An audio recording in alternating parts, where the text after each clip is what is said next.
Ready? Start. I rise to commend the Constitution Amendment Bill seeking to have an impartial and multi-member election commission. The object of the bill is simple but important. It seeks to provide for a multi-member election commission, removal of the members of election commission, including the chief election commissioner, from office only in like manner and on like grounds as a judge of the Supreme Court, and powers to the Election Commission to make rules for regulating its own procedure, etc. The present position under Article 324 of the Constitution is that the Superintendent's direction and control of the preparation of the electoral rolls for and the conduct of all elections to Parliament and to the state legislature, and of the offices of the state legislature and of the offices of the president and vice president are vested in the election commission. Clause 2 of the article visualizes that the election commission consists of the chief election commissioner and such number of other election commissioners as the president may from time to time fix. But unfortunately, the commission continues to be a single member body in spite of the demand in Parliament, the press and the public platform.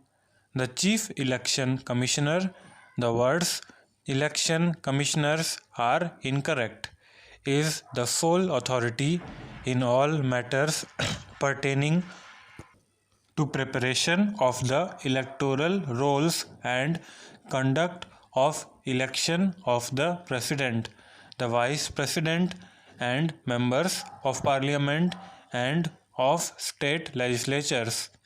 In this target largest democratic electoral system in the world, the entrustment of one single individual with this task, which has a great bearing on the individual with this task, which has a great bearing on the functioning of democratic institutions, is not desirable. What are the duties and functions entrusted to the Election Commission? Under the Constitution and the law, the functions of the Chief Election Commissioner are: he superintends, directs, and controls elections to Parliament, the state legislatures, and to the offices of the President and Vice President. He is also responsible for preparation and revision of electoral rolls for all these elections.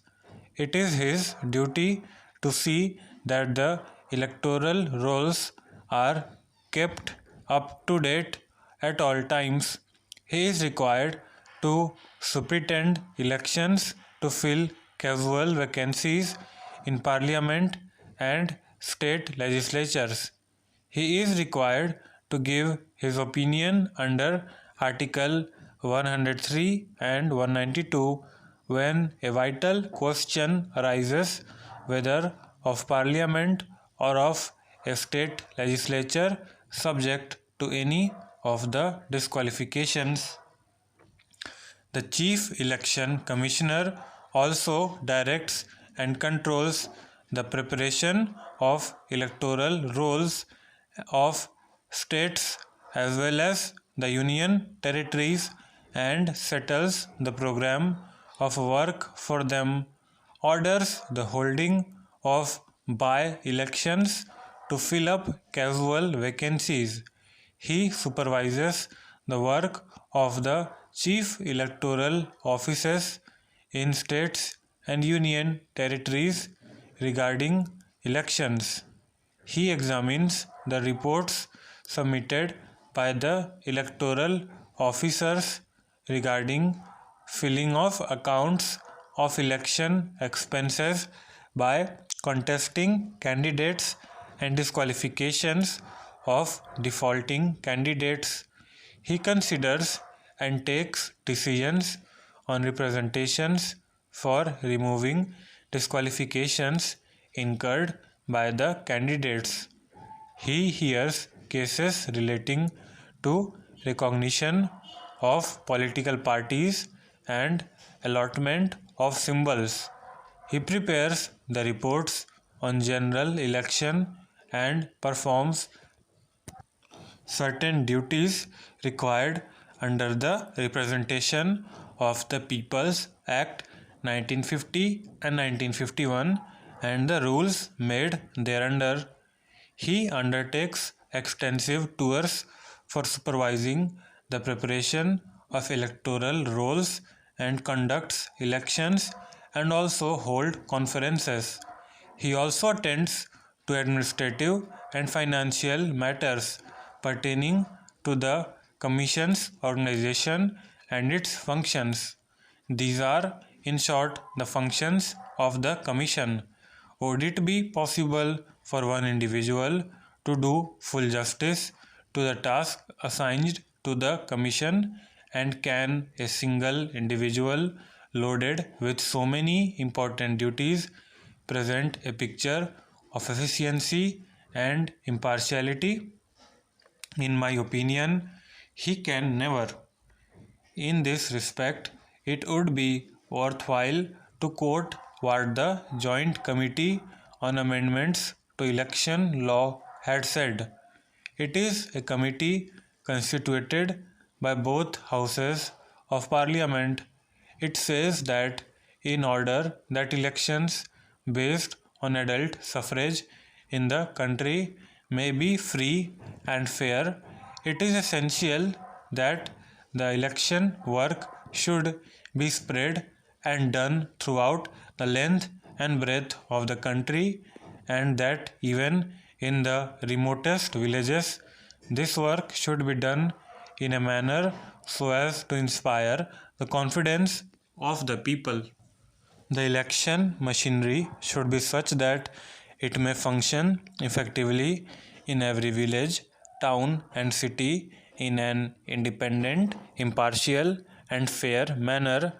Gradually, elections have ceased to be a 5 years affair but are held, if not every year, at least in every alternate year in some part or other of our vast country. The elections have therefore become a continuing process entailing enormous work on the election commission. The immensity of the task of the election commission and the complexities of the duties it is called upon to discharge are too obvious and do not require any elaboration.